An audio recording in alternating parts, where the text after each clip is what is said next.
इंद्र के जीवन में से गुरु चले गए। जब बृहस्पति चले गए, नारद सनकादिक चले गए, तो एकाकी रह गया।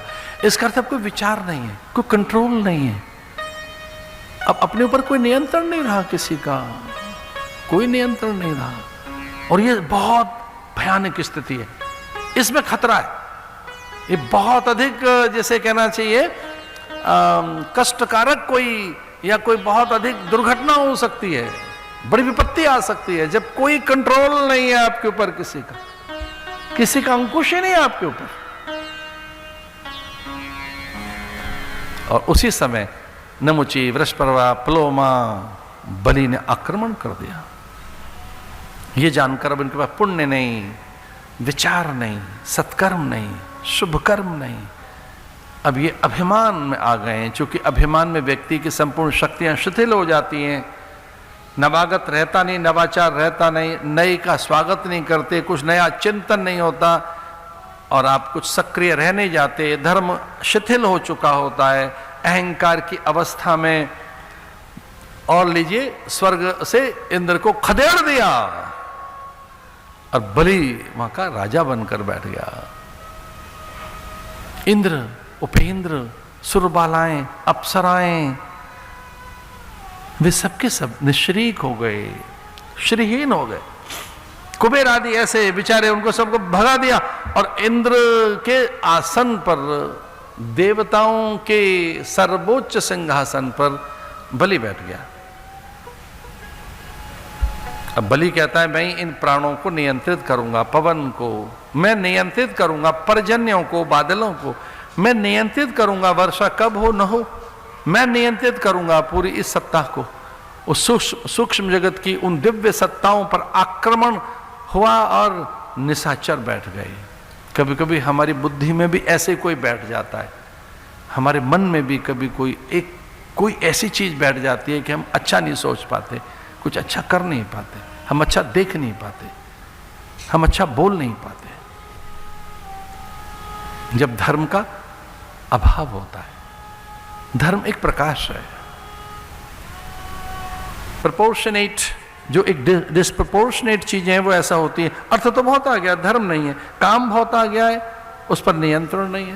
ये चार पुरुषार्थ हैं, धर्म, अर्थ, काम, मोक्ष।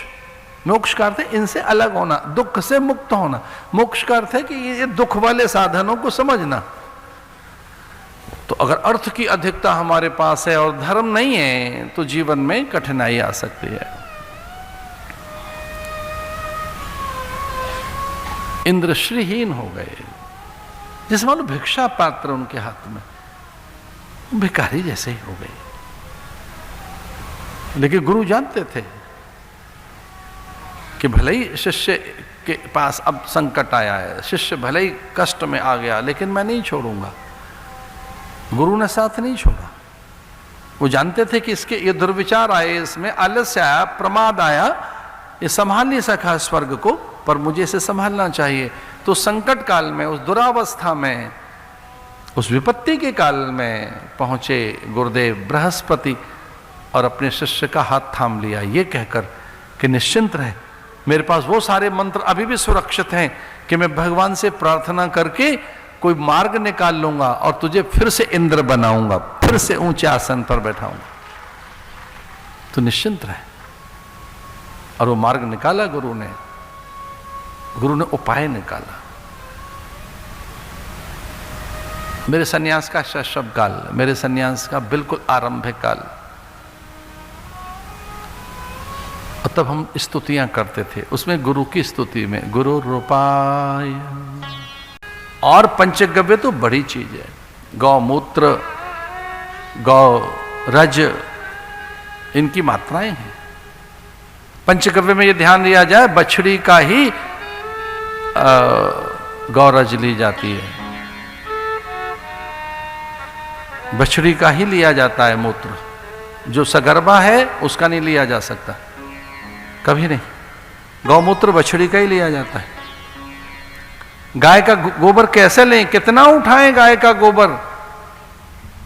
गंधद्वाराम दुरादर्शाम नित्य पुष्टाम करीषणीम ईश्वरीम सर्वभूतानां तामिहोपभये श्रियम। जो गाय के गोबर पर श्वेत झिल्ली होती है उसे करीषणी कहते हैं। वैसे संस्कृत भाषा में गोबर का नाम है करीष। करीष गोबर को क्या कहते हैं? करीष गोबर का नाम है संस्कृत भाषा में।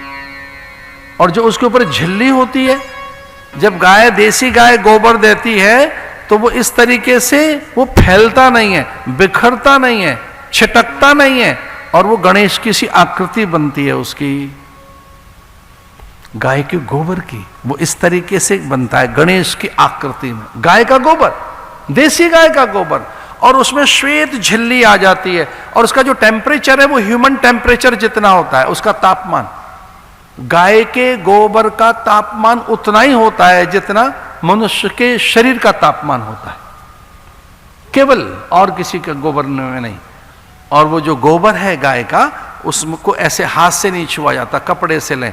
और कितना लेना है ध्यान दीजिए, जैसे ध्यान दें, कल्पना कीजिए कि 100 ग्राम, 100 मिलीलीटर, ग्राम या मिलीलीटर मान लें, तो 100 मिलीलीटर जैसे मान लो दूध है, तो आधा दही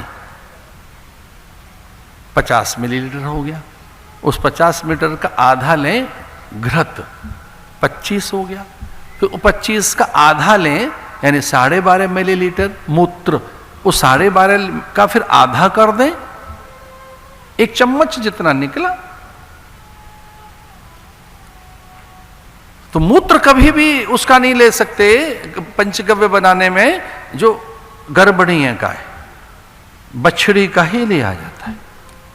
और ऐसे ये पंचगव्य जब बनेंगे, रस गौरस जो कपड़े से छान के निकाला जाएगा, वो बीमार न हो, वो कभी मां न बनी हो, उसका गोबर लिया जाएगा। ध्यान रखना, पंचगव्य की विधि बता रहे हैं हम, मां न बनी हो वो कभी, उस गाय की बछड़ी का गोबर, फिर उसका मूत्र, फिर दधी, क्षमा कीजिए घृत, दधी और दूध, इनको बराबर लिया जाएगा। और फिर किस तरह से उसको दूर्वा से तैयार किया जाएगा, ये पंचगव्य। इनमें इसे और महान करना हो तो इसमें बिल्वपत्र का रस लिया जा सकता है, तुलसी भी डाली जा सकती है इसमें, इसकी विधियां हैं। फिर इसमें केसर कैसे डालें, इसमें जावित्री कितनी पड़े, इसमें थोड़ा जायफल कितना पड़े, नटमैग, फिर क्या औषधि बनेगी वो, क्या बात है।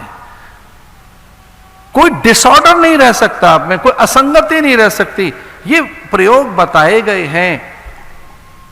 और एक बात ऐसी कहना चाह रहे थे जो याद रखनी है आपको, जो बहुत याद रखनी है। गाय इस धरती पर है, उसकी सबसे महंगी चीज उसका गोबर है। दूध तो बायो प्रोडक्ट है उसका, वो तो यूं ही मिल ही जाएगा। दूध के लिए गाय नहीं आई इस धरती पर, गोबर के लिए आई है, मूत्र के लिए आई है। गाय का दूध तो अमृत है, फिर उसका दधी, अरे तक्र।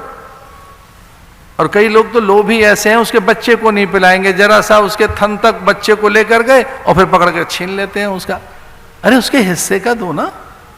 तो अपने बच्चे को तृप्त करने के बाद वो आप जानते हैं कितना पिलाना है बालक को, उतना फिर जो बचा हुआ दूध है वो तो अमृत है।